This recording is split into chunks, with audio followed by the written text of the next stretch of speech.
Hi friends, நான் உங்கள் ஹேமா.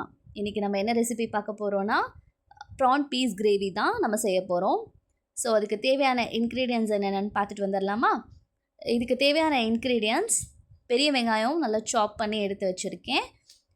சின்ன வெங்காயம் நீட்டமாக கட் பண்ணி எடுத்திருக்கேன். ப்ரான், டொமேட்டோ பியூரி, பட்டை, கிராம்பு, ஏலக்காய், பச்சை மிளகா, இஞ்சி பூண்டு பேஸ்ட், பூண்டு வந்து சின்னதாக சாப் பண்ணியிருக்கேன், பச்சை பட்டாணி, இது வந்து வெங்காயத்தாள், கொத்தமல்லி எடுத்துக்கலாம். நான் கொத்தமல்லி இல்லாதனால நான் ஸ்கிப் பண்ணிட்டேன்.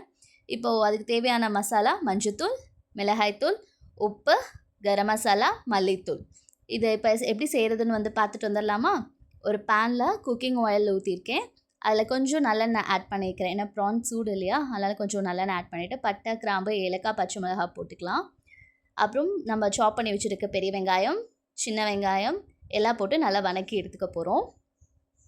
வெங்காயம் சீக்கிரம் வணங்குறதுக்காக நான் கொஞ்சம் சால்ட், கல்லுப்பு ஆட் பண்ணிக்கிறேன்.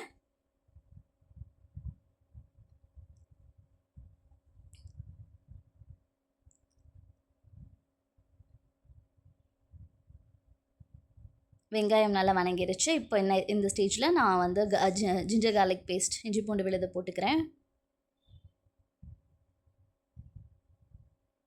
இப்போது தக்காளி பியூரி நம்ம அரைச்சி வச்சுருக்கோம் இல்லையா, அதையும் ஆட் பண்ணிக்கலாம். இப்போ இதெல்லாம் பச்சை ஸ்மெல் போகிறதுக்காக கொஞ்சம் நேரம் மூடி போட்டு நல்லா கொதிக்க விட்டுக்கிறேன். இப்போ ஆனியன் எல்லாம் நல்லா மசிஞ்சிருச்சு. இப்போ இந்த ஸ்டேஜில் நம்ம பச்சை பட்டாணி எடுத்து வச்சுருக்கோம் இல்லையா, அதை போட்டுக்கலாம். எனக்கு பட்டாணி கொஞ்சம் வேகணும் இல்லையா, அதனால் நான் ஃபஸ்ட்டே ஆட் பண்ணிக்கிறேன். இப்போ என்னென்ன மசாலா ஆட் பண்ணுறேன் அப்படின்னா, மஞ்சத்தூள், மிளகாய்த்தூள், கரம் மசாலா, உப்பு, இதை போட்டுட்டு நல்லா வதக்கிட்டு இப்போ மல்லித்தூள் போட்டுக்கிறேன்.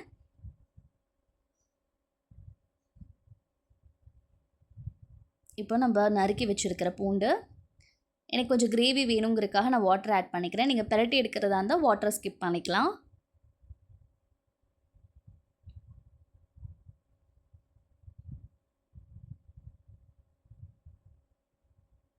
இப்போது தேவையான சால்ட்டை நான் போட்டுக்கிறேன்.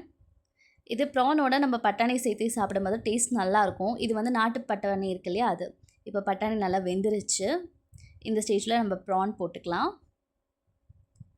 ப்ரான் ஃபஸ்ட்டே போட்டுறக்கூடாது, ரப்பர் மாதிரி வெந்துடும். அதனால் எல்லாம் குக் ஆனதுக்கப்புறம் ப்ரான் போட்டு கொஞ்சம் நேரம் மூடி போட்டு எடுத்துக்கலாம். இப்போ ப்ரான் நல்லா குக் ஆயிடுச்சு. இப்போ நான் லைட்டாக பெப்பர் தூள் ஆட் பண்ணிக்கிறேன்.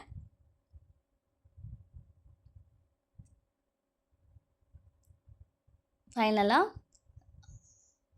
வெங்காயத்தாள் ஆட் பண்ணி கொத்தமல்லியும் ஆட் பண்ணிக்கலாம்.